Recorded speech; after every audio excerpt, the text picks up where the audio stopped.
تبارك الذي نزل الفرقان على عبده ليكون للعالمين نذيرا. بسم اللہ الرحمن الرحیم. الم تر کیف فعل ربک باصحاب الفیل. کیا تم نے نہیں دیکھا کہ تیرے رب نے ہاتھی والوں کے ساتھ کیا معاملہ کیا؟ یہ ہاتھی والوں کا جد کیا تھا؟ نبی اکرم صلی اللہ علیہ وسلم کا جو سن پیدائش ہے، جس سال آپ کی پیدائش ہوئی، اور بعض روایات کے مطابق اسی دن آپ کی پیدائش ہوئی، کہ یمن کا ایک بادشاہ تھا، اسے پتہ چلا کہ لوگ پورے عرب کے مکے میں جاتے ہیں حج کرنے کے لیے اور عمرہ کرنے کے لیے. تو اس نے ایسی کون سی بات ہے، اس نے بھی ایک بڑا خوبصورت گرجا بنایا اور اس میں ہر قسم کی فیسلٹیز جو ہیں وہ زائرین کے لیے رکھی، اور دعوت دی کہ سب لوگ یہاں آئیں اور ان کو یہ فیسلٹیز بھی ملیں گی. لیکن کوئی نہ گیا وہاں پر اس گرجے کو دیکھنے کے لیے بھی. اس کو بڑا غصہ آیا. اس نے کہا میں کعبے کو گرا دوں گا، اور وہ ہاتھیوں کا لشکر لے کر آیا کعبے کو گرانے کے لیے. لیکن مکہ مکرمہ سے چند ہی میل کے فاصلے پر وادی محصر میں اللہ تعالیٰ کی طرف سے چھوٹے چھوٹے پرندے آئے، ان کے پنجوں اور چونچوں میں کنکریاں تھیں، انہیں پھینکی، اور وہ میزائلز کی طرح جو ہاتھی پر آدمی سوار تھا اس کے سر میں سے گزرتی، اس کے پورے جسم سے کراس کرتی ہوئی ہاتھی کے اندر کے کراس کر گئیں. وہ خود بھی ڈھیر ہو گئے، ہاتھی بھی ڈھیر ہو گئے. تو الم تارا کیفا، کیا تم نے نہیں دیکھا کیا معاملہ کیا اللہ تعالیٰ نے، تیرے رب نے ہاتھی والوں کے ساتھ؟ الم یجعل کیدہم فی تضلیل، کیا اس نے ان کے دعووں کو غلط نہیں کر دیا؟ وارسل علیہم طیرا ابابیل، اب پھر بھیجے ان پر جھنڈ کے جھنڈ پرندے، ترمیہم بحجارۃ من سجیل، جو پھینکتے تھے ان پر پتھر کی کنکریاں، فجعلہم کعصف مأکول، اور انہوں نے بنا دیا کھائے ہوئے بھوسے کی مانند. اب یہ کھائے ہوا بھوسا جو ہے، یہ جن لوگوں نے کوئی جانور پالا ہے وہ اس کو اپریشیٹ کر سکتے ہیں اس مثال کو، کہ جب توڑی کے اندر تازہ وہ گتاوا مکس کیا جاتا ہے تو وہ کھڑی کھڑی ہوتی ہے، اور جب جانور اس میں سے کھا لیتا ہے تو اس کی شکل جو ہے وہ بہت زیادہ جو ہے وہ ڈپریسڈ ہوتی ہے ہر اعتبار سے. اس سے تعبیر کیا وہ کھائے ہوئے بھوسے کی مانند ہو گئے. بسم اللہ الرحمن الرحیم. اچھا، یہ صورت جو ہے یہ ہمیں آج بھی یاد رکھنی چاہیے جب بھی ہمیں یہ احساس ہو کہ ہم بڑے کمزور ہیں اور ہم ویسٹ کے ہاتھوں بس کچھ لے جانے والے ہیں. تو ہمیں پھر اس آیت کی تلاوت کر کے اپنے آپ کو حوصلہ دینا چاہیے کہ اللہ تعالیٰ ہماری مدد پر قادر ہے. ہمیں ڈپریس ہونے کی ضرورت نہیں ہے، گیو اپ کرنے کی، ہتھیار ڈالنے کی ضرورت نہیں ہے. اللہ تعالیٰ ہمارے ساتھ ہے، اور اللہ تعالیٰ ہمارے دشمنوں کو نیست و نابود کر سکتا ہے اپنے ایک ہی حکم سے. لِإِيلَافِ قُرَيْشٍ إِيلَافِهِمْ رِحْلَةَ الشِّتَاءِ وَالصَّيْفِ، قریش کو مانوس کرنے کے لیے، یعنی ان کو مانوس کرنے کے لیے رحلۃ الشتاء والصیف، سردی اور گرمی کے سفر سے.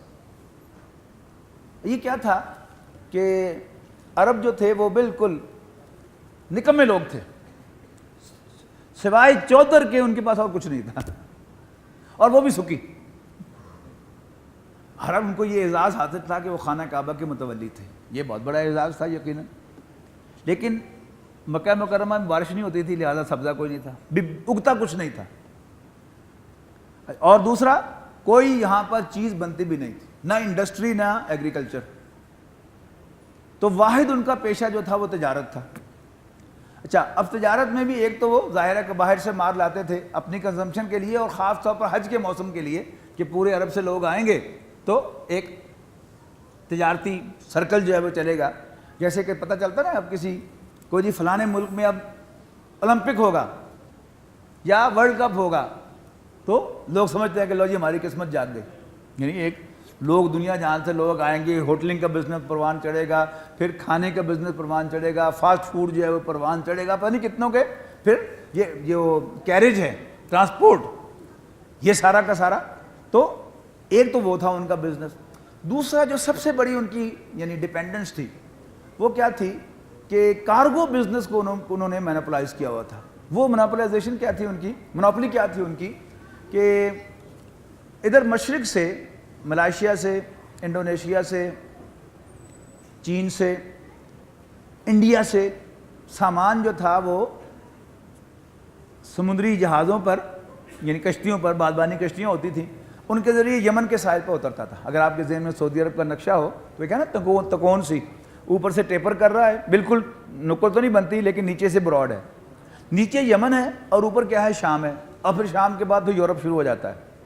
تو ادھر کا سارا سامان، یورپ میں تو اس وقت ظاہر ہے ڈارک علاقہ تھا، سارا کچھ بنتا نہیں تھا، یہ سارے ڈیولپڈ علاقے تھے اور یہاں ہر چیز بنتی تھی. تو یہاں سے وہ سامان آتا تھا اور یمن کے ساحل پہ اترتا تھا، پھر بائی سرفیس وہ یورپ کی طرف جاتا تھا.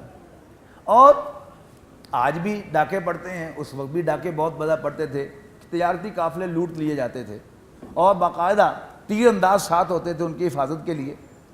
لیکن قریش چونکہ کعبے کے متولی تھے، لہذا ان کو پیرزادوں کی طرح ٹریٹ کیا جاتا تھا. جیسے آج سے 40 سال پہلے جب کوئی بس لٹتی تھی اور ڈاکوؤں کو پتہ چلتا تھا کہ اس میں تو کوئی سید بھی تھا، تو جا کر ہاتھ جوڑ کر سید بادشاہ سر تو ساڑھے سے دعا کرو، اس کا مال واپس کر دیتے تھے. اب اگرچہ وہ بات بھی نہیں رہی. تو ان کا قافلہ نہیں لٹتا تھا کہ یہ کعبے کے متولی ہیں، لہذا ان کو تقریباً وہ حیثیت حاصل تھی جیسے کارگو کمپنیاں بہت ساری ہیں، لیکن کوئی کمپنی آپ کو ساتھ انشورنس بھی پرووائڈ کرے تو آپ اس کو زیادہ پیسے دے کر بھی اپنا مال اس کو ٹرانسپورٹیشن کے لیے دیتے ہیں.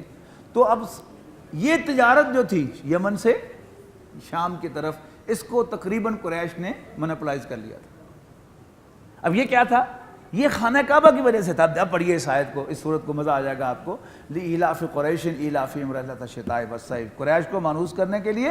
اور مانوس کرنا کون سا؟ سردی اور گرمی کے سفر سے.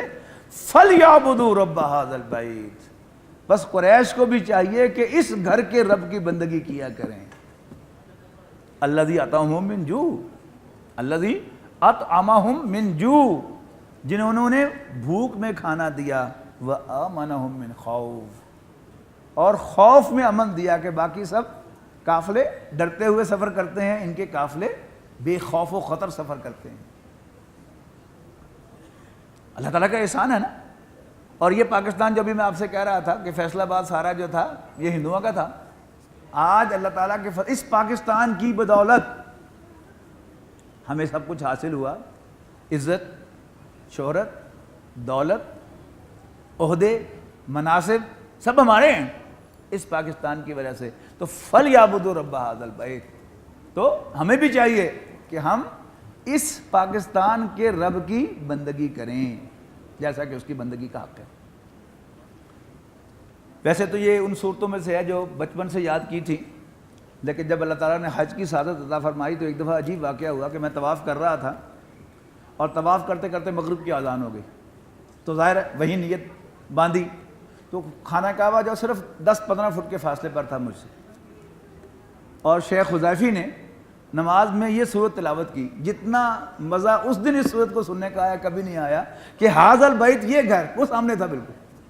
فَلْيَعْبُدُوا رَبَّ ھذَا الْبَیْتِ، تو انہیں بھی چاہیے کہ وہ اس گھر کے رب کی بندگی کریں. الَّذِی أَطْعَمَهُم مِّن جُوعٍ، جس نے انہیں بھوک میں کھانا دیا، وَآمَنَهُم مِّن خَوْفٍ، اور خوف میں امن دیا. بسم اللہ الرحمن الرحیم. أَرَأَیْتَ الَّذِی یُکَذِّبُ بِالدِّینِ، بھلا کیا دیکھا آپ نے اس شخص کو کہ جو بدلے کے دن کو جھٹلاتا ہے. فَذَلِکَ الَّذِی یَدْعُو الْیَتِیمَ، اور یہ وہی ہے جو یتیم کو دھکے دیتا ہے. وَلَا یَحُضُّ عَلیٰ طَعَامِ الْمِسْکِین، اور مسکین کو کھانا کھلانے کی ترغیب بھی نہیں دیتا، آپ کھلانا دور کی بات.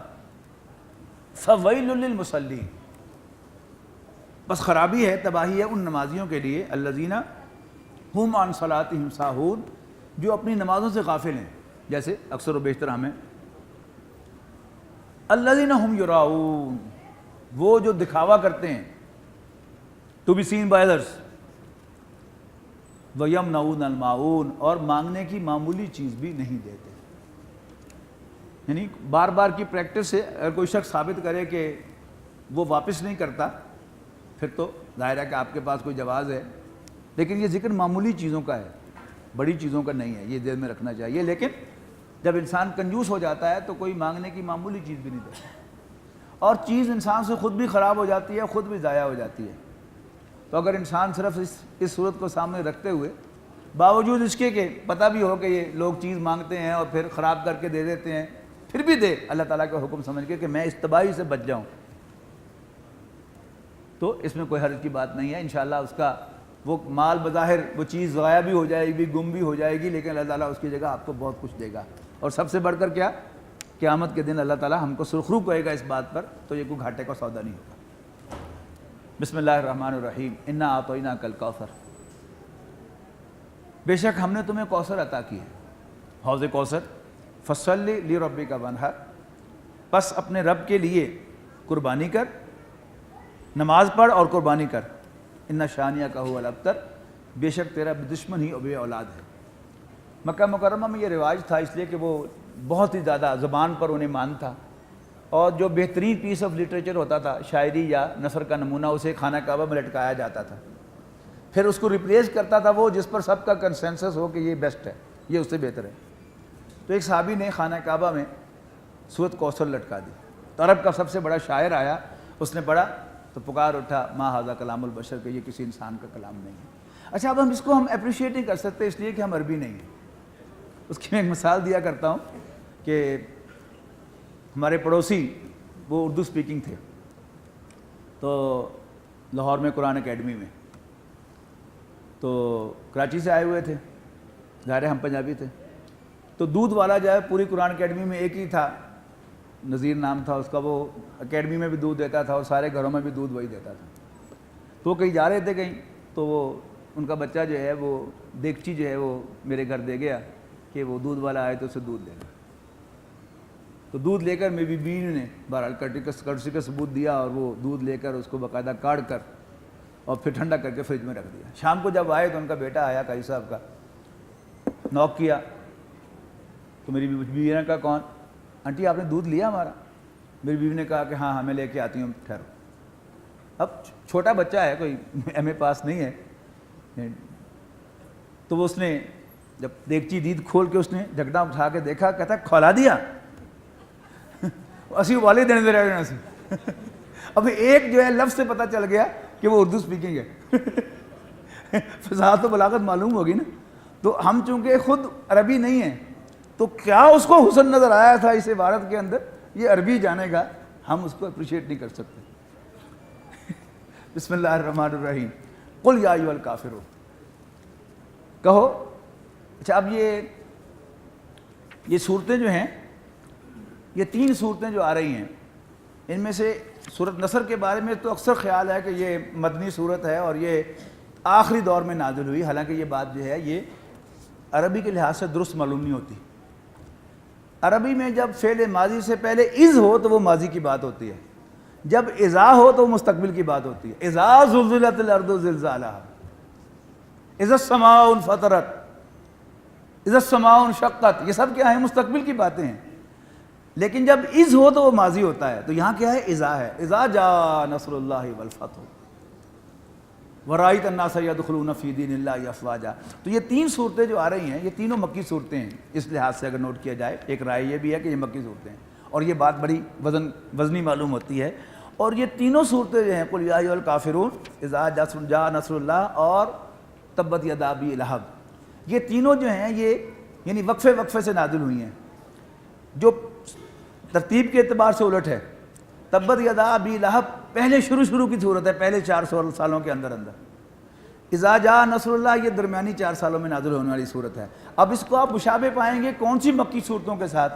سورہ مومنون سے لے کر وہ جو سورہ سجدہ تک جو چلتی ہیں صورتیں، یہ ان سے مشابہ صورتیں ہیں۔ اور قل یا ایھا الکافرون جو ہے یہ سورۃ انفال، سورۃ اعراف، اور اس کے بعد اگلی صورتیں کون سی ہیں مکی؟ اگلے گروپ کی سورۃ مومنون سے شروع ہو کر اور پھر یہ سورہ نور تک جائیں گی جو صورتیں، سورہ یونس سے شروع ہو کر سورہ مومنون تک، ہاں جی سورہ مومنون تک۔ اس کے بعد پھر مدنی صورت سورہ نور آئے گی۔ تو یہ صورتوں کا انداز ہے وہ تیکھا۔ تو یہ کیا ہے؟ اس دور کی صورتیں ہیں آخری 4 سالوں کے اندر، کہ مکے والوں کے ساتھ بڑی بحثیں ہو چکی، بڑی باتیں ہو چکی، بڑے آرگومنٹ ہو چکے۔ اب کیا ہے؟ سیدھی بات، قل یا ایھا الکافرون، کہہ دیجئے اے کافرو، لا اعبد ما تعبدون، چھڈو گالوں، بہت گالاں ہو گئی ہیں، جس کی تم عبادت کرتے ہو میں اس کی عبادت نہیں کروں گا۔ اعبدو فعل مضارع ہے، میں اس کی عبادت نہیں کروں گا جس کی تم عبادت کرتے ہو۔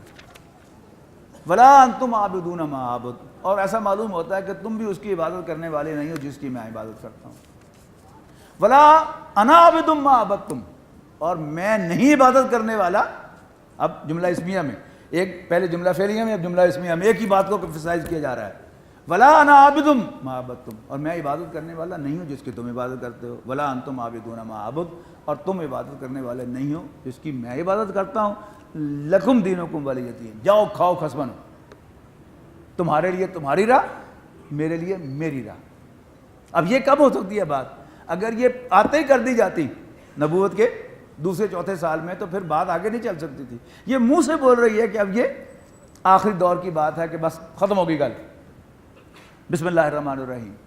اب یہ درمیان میں ایک اچھے حالات، کوئی نہیں، آج حالات جو ہیں وہ خراب ہیں، جب اللہ کی مدد آئے گی، بسم اللہ الرحمن الرحیم، اذا جاء نصر اللہ والفتح، جب اللہ تعالیٰ کی مدد اور فتح آئے گی، وَرَأَيْتَ النَّاسَ يَدْخُلُونَ فِي دِينِ اللَّهِ أَفْوَاجًا، تو تم دیکھو گے اے نبی صلی اللہ علیہ وسلم لوگوں کو فوج در فوج دین میں داخل ہوتے ہوئے، فَسَبِّحْ بِحَمْدِ رَبِّكَ وَاسْتَغْفِرْهُ، تو جب ایسا ہو جائے تو پھر اپنے رب کی حمد کے ساتھ تسبیح کرنا، وَاسْتَغْفِرْهُ، اور اس سے بخشش مانگنا، اِنَّهُ كَانَ تَوَّابًا۔ اب عام جو روٹین ہے وہ کیا ہے کہ جب کوئی شخص پہلے ریٹائر ہو جاتا تھا تو وہ کیا کرتا تھا، پھر کہتا تھا بس ریٹائر ہو گئے اللہ اللہ کریں گے۔ اب تو معاملہ ہی اور ہو گیا نا، پرائیویٹ یونیورسٹیاں بن گئی، اور کوئی پروفیسر ریٹائر ہوتا ہے تو اس کو اس کے ڈبل تنخواہ کے ساتھ جو ہے کانٹریکٹ پہ امپلائی ہو جاتا ہے، ورنہ کام ہو گیا، چلو بچے اپنے اپنے کام تے لگ گیا، سب جو دکانہ بن گیا، چلو پڑھو تسبیح تے پڑھو مصلی۔ بالکل اسی کی تصویر ہے کہ جب یہ اللہ کا دین، اللہ کی مدد آ جائے اور فتح ہو جائے تو فسبح بحمد ربک واستغفرہ انہ کان توابا، بے شک وہ بڑا توبہ کا قبول فرمانے والا ہے۔ اور جب بالکل آغاز میں یعنی تقریباً تیسرے سال میں نبوت کے نبی اکرم صلی اللہ علیہ وسلم کو حکم ملا ہے کہ فاصدع بما تؤمر، جو حکم ملا ہے ڈنکے کی چوٹ کہہ دو، تو آپ غار حرا پر چڑھے اور آپ نے اس میں جو ولگر آسپیکٹ نکال لیا کہ جب بھی مکے میں کسی نے کوئی خاص بتانی ہوتی تھی بات تو وہ کسی اونچے مقام پر چڑھ کر کپڑے پھاڑ دیتا تھا اور واہ صباح کا نعرہ لگاتا تھا، ہائے وہ صبح جو آنے والی ہے۔ تو حضور صلی اللہ علیہ وسلم نے کپڑے نہیں پھاڑے، ولگیرٹی تو بہرحال آپ کے پاس سے بھی نہیں گزری تھی، لیکن آپ کوہ صفا پر چڑھے اور واہ صباح کا نعرہ لگایا، ہائے وہ صبح جو آنے والی ہے۔ لوگ اکٹھے ہو گئے، ہاں جی، آپ نے فرمایا کہ تم نے مجھے کیسا پایا؟ انہیں کہا سچا اور امین پایا۔ اگر میں تم سے کہوں کہ اس پہاڑ کے پیچھے سے کوئی لشکر تم پر حملہ آور ہونے والا ہے تو مان لو گے؟ انہوں نے کہا بالکل مانیں گے، اس لیے کہ آپ نے کبھی جھوٹ نہیں بولا۔ تو آپ نے فرمایا کہ میں بتاتا ہوں تمہیں کہ یہ زندگی کل زندگی نہیں ہے، تم مرنے کے بعد دوبارہ زندہ ہوگے، اور اللہ جس کو تم خالق مانتے ہو تمہارا رب ہے، اس کے حضور تم لوٹائے جاؤ گے۔ تو یہ بدبخت ابو لہب کہنے لگا تباً لک یا محمد، اس کا پنجابی میں ترجمہ کیا جائے تو ٹوٹ پینیاں لہذا جمع تھا نا، ایدے واسطے سن تو جمع کیتا سی۔ اب اس کا جواب ہے اللہ تعالیٰ کہتے ہیں، حضور صلی اللہ علیہ وسلم نے کوئی جواب نہیں دیا۔ حضور صلی اللہ علیہ وسلم کو ٹوٹ پینا کہا، ٹوٹ پڑے ٹوٹ پویں ایدے واسطے جمع کیتا، ساڈا وقت ضائع کرتا۔ اللہ تعالیٰ کی طرف سے جواب آتا ہے تبت یدا ابی لہب، ہاتھ ٹوٹیں دونوں ابو لہب کے۔ میرے نبی کیوں ہاتھ ٹوٹیں؟ اور یہ بھی عربی جاننے والے جانتے ہیں کہ ماضی کا صیغہ جو ہے یہ انشائیہ بھی ہوتا ہے، جیسے صلی اللہ علیہ وسلم یہ دونوں ماضی کے صیغے ہی ہیں، تو ترجمہ کیا کرتے ہیں؟ حضور پر درود ہو اور سلام ہو۔ اسی طرح تبت یدا ابی لہب وتب، ہاتھ ٹوٹیں دونوں ابو لہب کے، وتب، اور نامراد ہو وہ ٹوٹے ہو آپ، تباہ ہو وہ خود، ما اغنی عنہ مالہ وما کسب۔ اب یہاں بھی وہ صیغہ ماضی کا ہے لیکن مستقبل میں ترجمہ ہوگا، اور کچھ کام نہ آئے گا اس کا مال اور اس کی کمائی۔ سیصلی نارن، ان قریب وہ گرے گا جا کر آگ میں، ذات لہب، جو شعلے مارنے والی ہوگی۔ اس کا نام، اصل کا نام اس کا ابو لہب نہیں تھا، یہ اس کی کنیت تھی، بہت خوبصورت تھا، یعنی اس کا رنگ اتنا سرخ تھا کہ ایسے جیسے انگارے ہوں، اس لیے اس کو ابو لہب کہتے تھے۔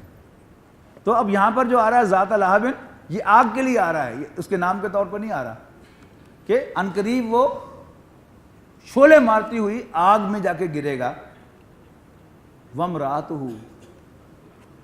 اور اس کی بیوی بھی، ام جمیل جو اس کی بیوی تھی، وہ ایندھن لے کے آتی تھی جنگل سے اور جان بوجھ کر حضور صلی اللہ علیہ وسلم کے دروازے پر کانٹے پھینکتی تھی، اس لیے کہ چچا جو تھا ساتھ ساتھ گھر تھے، اس کو بھی ساتھ حمالۃ الحب، حمالۃ الحطب، جو ایندھن اٹھائے پھرتی تھی، فی جیدہا حبل، اس کی گردن میں رسی ہوگی، من مسد، مونج کی، چبھنے والی۔